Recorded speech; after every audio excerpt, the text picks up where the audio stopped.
a pleasure to be here. I'm humbled to be here. Again, as Stan mentioned, we've been long supporters of the COS, and so we're happy to continue that and continue to support. So today I'm just going to talk about some practical ways that an eye bank can be able to help in international missions. And so this is going to probably be a little less scientific than some of the other talks you've heard today, but it's just really a practical approach. And so first, just a little bit about the Alabama Eye Bank. So we're the only eye bank in the state of Alabama. We have 4 regional offices. We're headquartered in Birmingham. We have an office in Huntsville, Mobile, and Montgomery. And really, we have these regional offices to help us with limiting the death to preservation time so that we can procure the highest quality of tissue possible. But just a little bit about eye banks in general. So every state has some eye bank coverage. Some states have more than one eye bank, so it just kind of depends on where you are. All are 501c3 accredited by the Eye Bank Association of America and registered with the U.S. Food and Drug Administration. So we get inspected by both those agencies. The FDA comes about once every 2 years. EBAA is about once every 3 years. On average, roughly eye banks were established 50, 60 years ago. Some are longer, 75, some are less. But roughly we've been around for 50, 60 years. Our main purpose is to provide donated ocular tissue for transplants and research. And so that's our primary goal, but I'm going to talk about some other ways that an eye bank may be able to help in international missions. Most also perform other services, such as tissue preparations, as mentioned in the previous presentation with DSEC and DMEC. And we're responsible for safety and screening and recovery and evaluating and approving and distributing ocular tissue for transplant. So our medical director always says, you know, there's at least 2 surgeons in the corneal transplant. The eye bank is the first, and he's the second. And so our primary goal is to safely recover and screen these donors to be able to make sure that the recipients are going to have the outcomes that they need. And lastly, we're all altruistic organizations, and we want to help. So certainly, you know, with that in mind, don't hesitate to ask for help if there's needs that you have. So the most common way for an eye bank to help with international missions is to provide tissues for transplants. So again, we provide tissues for penetrating keratoplasty, DSEC, DMEC, tectonic. Some eye banks have long-term preservation like we do. Sclera, glaucoma patch coverage, anything and everything that you kind of need. So here pictured are just different types of processing, and so we have in the top left our DSEC processing, and then we have we started supplying patient-ready DMEC, which is the DMEC scroll inside of a Jones tube inside of a viewing chamber, and then the bottom picture is just us peeling DMEC as well. And we also provide long-term storage corneas, so through Global Site Network. So one of the benefits of this is that it can help with glaucoma shunt coverage, but it's also international tectonic use. If someone comes in with a bad corneal ulcer or perforation or something like that, you can put one of these corneas on and it stabilizes the eye. And so Global Site Network, we started in 2008, and with 33 eye bank partners, we've received over 20,000 corneas and have transplanted over 19,000 in the decade that we've been doing this. And really it was started because we noticed that we had a lot of tissue where the donors were eligible, but the tissue we were transplanting wasn't suitable for traditional transplants. They would have a cell count of 700 or something like that. And so we were just disposing of those corneas. And so to maximize the gift, we came up with this method to be able to put them in glycerol and be able to get that used and the donor's wishes fulfilled.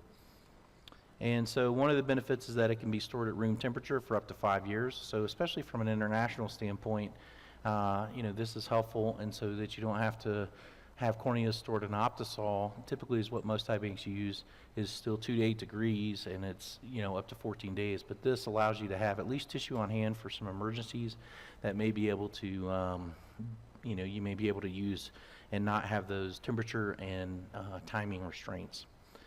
So some other aspects is we provide tissues for research. So there were some talks here previously just about different research being done, even in, you know, El Salvador and Honduras and some things like that.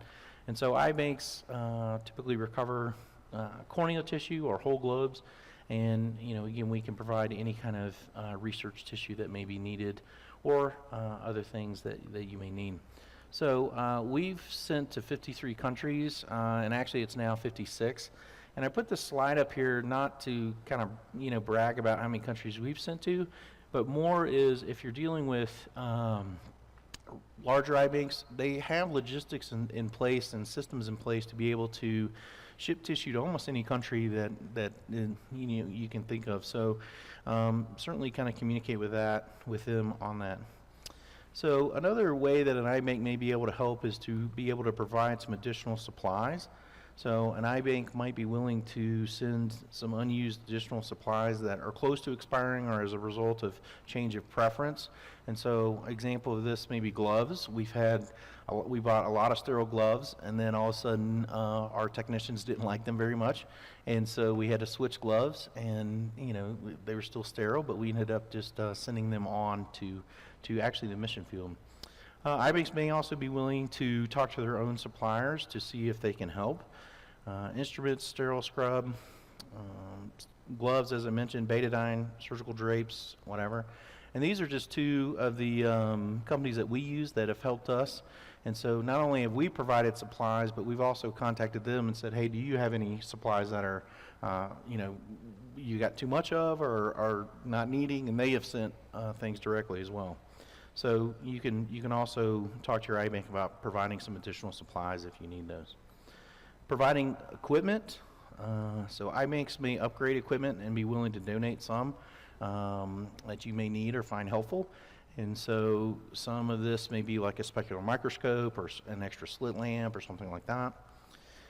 May be a result of expanded services. An eye bank, may need a newer model and they have only an older model, so it works fine. So you can talk to them about that as well. Also, an eye bank may be able to help to provide grants or sponsorships. So an eye bank can sponsor a surgeon to attend different lectures.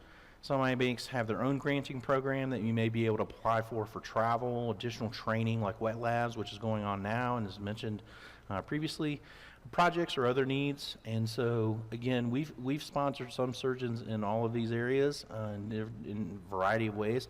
All this, ophthalmologists have different needs, and so the key is just to kind of let the eye bank know that what those needs are. But that's another way that an eye bank may be able to help. Provide surgeon training as well, which obviously wet labs is going on now, as I mentioned. And also resident and fellow training. We have recently been approached about helping our residents learn how to suture. And so we're kind of doing a wet lab for suturing, just to kind of help them with that. So an eye bank, again, is kind of, the larger ones are used to putting on wet labs, so they have all the scopes, they have all the tissue, they have kind of everything that's needed, and so you can be able to contact them as a good resource to be able to possibly provide some additional training. Providing awareness and marketing, so certainly to try to raise money for mission fields or to let your story be known, eye bank can help you do that. And so most eye banks have newsletters that are distributed regularly, can highlight the work, the need, and the success stories. And this is also really good for the eye bank itself. So they want to hear your highlights and they want to hear what's going on there. So this is just some pictures that we have. The one on the right is Dr. Roberts. We actually have in our building as part of a tour.